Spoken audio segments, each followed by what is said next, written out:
గ్రామానికి చెందిన పెద్ద మనిషి ఉన్నాడు. అయితే ఈ యాచారం ఫార్మసిటీ కోసము బీఆర్ఎస్ ప్రభుత్వం భూములు సేకరించింది కదా. అయితే ప్రతిపక్షంలో ఉన్నప్పుడు రేవంత్ రెడ్డి ఈ మనిషినే కలిసిండు. నిన్నేనా కలిసింది? నీ పేరేం పేరు? నా పేరు కుందారపు నారాయణ తాటిపట్టి. అయితే అప్పుడు రేవంత్ రెడ్డి ప్రతిపక్షంలో ఉన్నాడు కదా, నీకేం మాట ఇచ్చిండు? ఆ ఫోటో కూడా ఉంది అక్కడ. ఏం చెప్పిండు నీకు?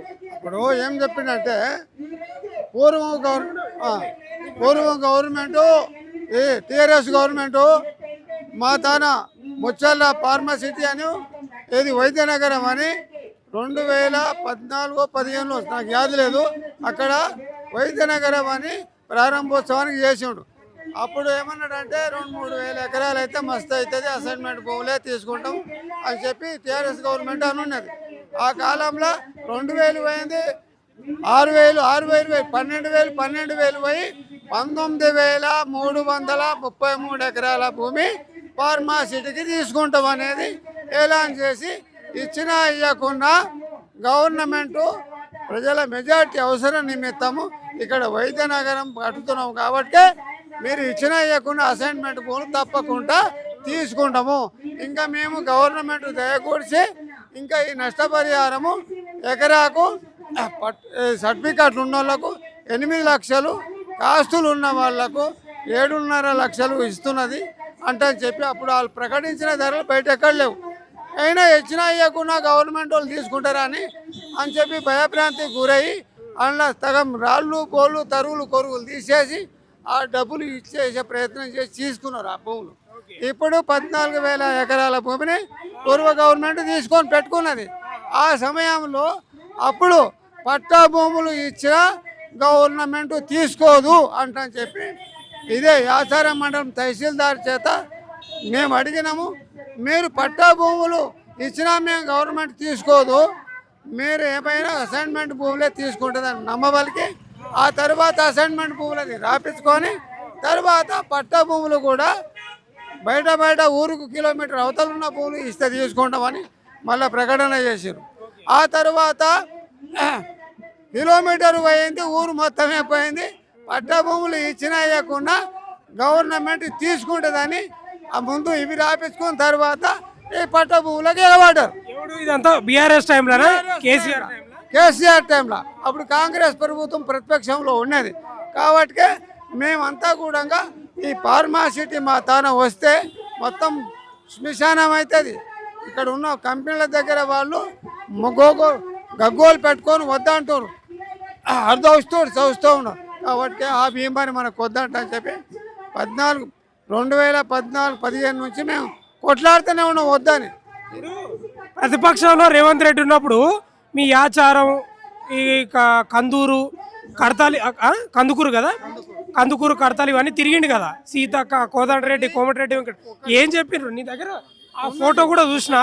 రేవంత్ రెడ్డి ఏం చెప్పిండు నీకు? ఏం చెప్తున్నంటే అప్పుడు ఒక రేవంత్ రెడ్డి మాత్రం మా మండలానికి రాలేదు. ఆయన కర్తాలకు వచ్చిండు, కందుకూరుకు వచ్చిండు, ఈ సైడ్కు రాబిరాలకు వచ్చి పెద్ద బహిరంగ సభ పెట్టిండు. ఇవి తక్కిన వాళ్ళంతా కూడా సీతక్క కానీ మల్రెడ్డి రంగన్న కానీ మా యాచారం కోదండరెడ్డి ఇప్పుడు తెలంగాణ రైతు కమిషన్ చైర్మన్గా ఉన్నాడు కదా, ఆయన స్థాపించిందే ఫార్మాసిటీ వ్యతిరేక కమిటీ అని ఆయనే పెట్టి నమ్మబలికి ఇంకా రంగారెడ్డి జిల్లాలో ఎంత మటుకు ఇంకా కంపెనీల కొరకు భూమి త్యాగం చేస్తారయ్యా. ఈయన బ్రోకర్గా తయారు చంద్రశేఖర్ రావు గారు మొత్తం కూడా ఎవరో కంపెనీల కొరకు ఈయన మధ్యవర్తి చేసి భూములని పాడు చేస్తున్నారు. గుండా కంపెనీల దగ్గర మొత్తం పొల్యూషన్ అయ్యి రోగాల పాలై ప్రజలకు తెస్తూ ఉంటే మన ప్రాంతాన్ని నష్టం చేసి చూస్తుండ నారాయణ.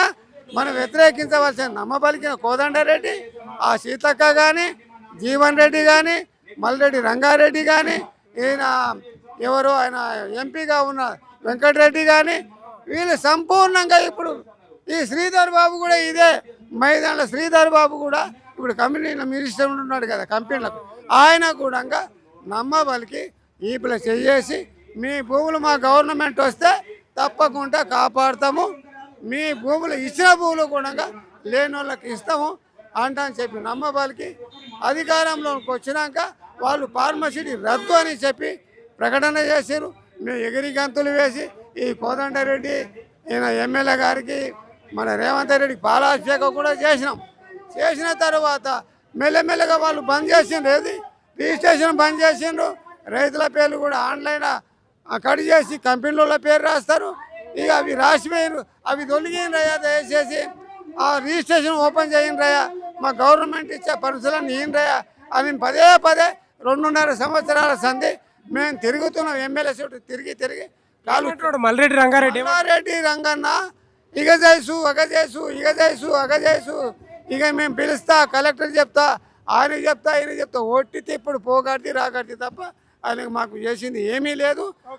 వీళ్ళంతా నీ డిమాండ్ ఏంది? మీరు ధర్నా చేస్తున్నారు ఇక్కడ, మీ డిమాండ్ ఏంది?